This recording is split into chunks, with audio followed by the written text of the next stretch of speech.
아, 나 다 모르겠고 복잡하고 그냥 이게 고민이야 라고 생각하시는 분들 주목해주세요. 안녕하세요. 기부미원 실장입니다. 요즘 남자분들도 많이들 관리하시잖아요. 근데 그렇다고 해서 여자들이 바라는 거는 막 너무너무 꾸미고 그러는 게 전혀 아니라는 거 알고 계시나요? 남자분들은 피부만 조금 더 깨끗하고 또 수염만 좀 정돈이 돼도 굉장히 깔끔한 인상을 주실 수 있거든요. 막상 피부과에 가보면 시술 너무 많죠. 추천해주는 거 종류가 너무 많죠. 그러면 덤터기 쓰일 수도 있고 좀 내가 생각했던 거랑 많이 다를 수도 있을 것 같아요. 그래서 저희 PD님이 남자 시술 특집을 좀 만들어 봤는데요. 피디님 사심 아니에요? 피부과를 처음 방문한 남자분들이 어떤 관리가 좀 필요한지 순서대로 스텝 바이 스텝으로 좀 말씀을 좀 드리려고 해요. 제가 총 6단계를 준비했는데요. 단계별로 따라오시면 훨씬 더 편하실 거예요.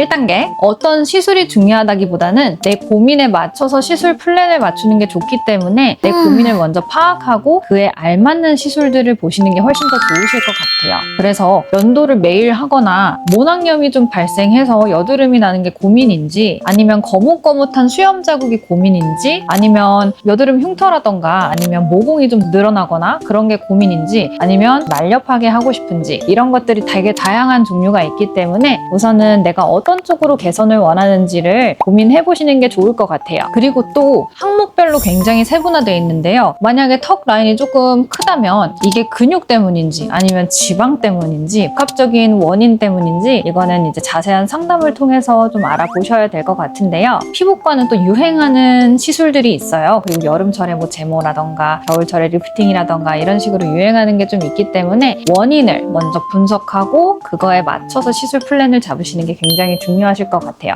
2단계, 기본적인 정돈만 좀 해도 훨씬 깔끔해 보일 수 있어요. 입문용 관리로는 저는 수염 제모와 각종 관리들을 추천드리는데요. 수염 제모를 통해서 거뭇거뭇하고 얼룩덜룩한 피부가 좀 밝아질 수 있고요. 그리고 이 수염 자국이 안 나기 때문에 훨씬 깔끔한 인상을 줄 수가 있어요. 참고로 모낭염이 이제 자주 면도로 나신다면은 이 수염 제모를 통해서 모낭염도 좀 덜 나게 할 수 있고요. 그리고 또 이제 피부과에서 굉장히 다양한 관리들이 있어요. 아쿠아필이라던가 나라필 같은 이런 각질을 제거하고 좀 보습을 해주는 관리들을 통해서 피부 결이 좀 정돈이 되면 조금 더 깔끔한 인상을 주실 수 있을 것 같아요. 여기다가 이제 헤어스타일까지 살짝 손보게 되면은 훈남 금방 쉽죠?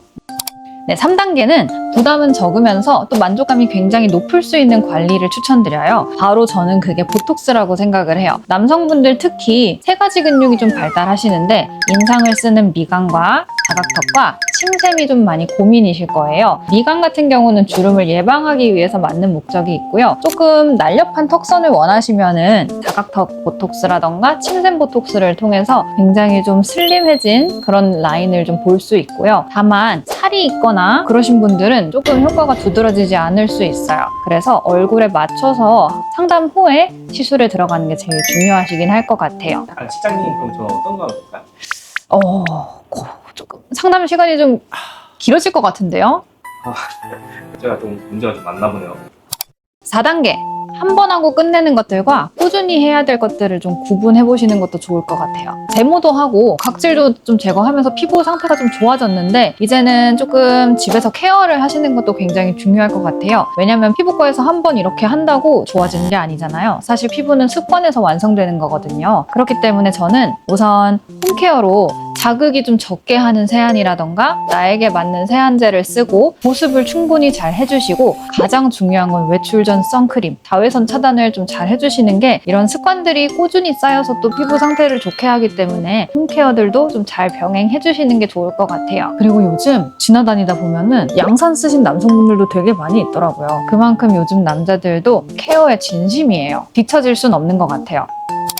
5번째, 아, 나 다 모르겠고 복잡하고 그냥 이게 고민이야 라고 생각하시는 분들 주목해주세요. 우선은 그래서 남성분들이 좀 많이 고민인 게 피지라던가 모공이라던가 이런 것들이 발달하면서 피부결이 좀 울퉁불퉁해 보이는 그런 분들이 있어요. 그런 분들은 마이크로 니들링 시술을 통해서 피지선을 좀 죽이고 전체적으로 피부 텍스처를 되게 부드럽게 만들어서 피부결이 좋아 보일 수가 있고요. 여드름 패인 구멍이 좀 있으신 분들, 특히 아이스픽 여드름 흉터가 있으신 분들은 좀 깊게 파여 있기 때문에 인상도 좀 사나워 보이기도 하고 또 피부도 안 좋아서 있어서 고민이실 거예요. 그렇기 때문에 이런 분들은 프락셔널 레이저로 위에서 살짝 깎아주면서 피부 재생을 촉구하는 그런 시술들을 하게 될 경우 훨씬 더 만족감이 크실 거예요. 다만 얘는 좀 아프기 때문에 정말 스트레스인 분들이 좀 많이 하시는 것 같아요. 그리고 이제 또 턱 주변이라던가 스트레스 받으면은 나는 그런 여드름들 있잖아요. 그런 한두 군데 나는 여드름 같은 경우는 사실 염증 주사 한 방으로 쉽게 없앨 수 있어요.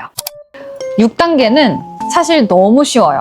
해야 할 것들보다 하지 말아야 할 것들을 좀 주의해 주시는 게 좋은 것 같아요. 보면은 이제 남성분들이 좀 귀찮아 하시는 분들이 되게 많죠. 그래서 자외선 차단제도 안 바르고 세안하시고 맨 얼굴로 그냥 다니고 이러시는 분 계시는데 피부는 보습이 굉장히 필요하고 자외선으로부터 이렇게 보호를 해줘야 돼요. 그래서 자외선 차단제 생략하는 거 절대 안 되고요. 샤워하고 수건으로 세게 닦는 것도 절대 안 되고요. 보습 안 바르기 절대 안 되고요. 그리고 또 베개 피랑 샤워 후 사용하는 수건들 잘 안 빠시는 분들이 계세요.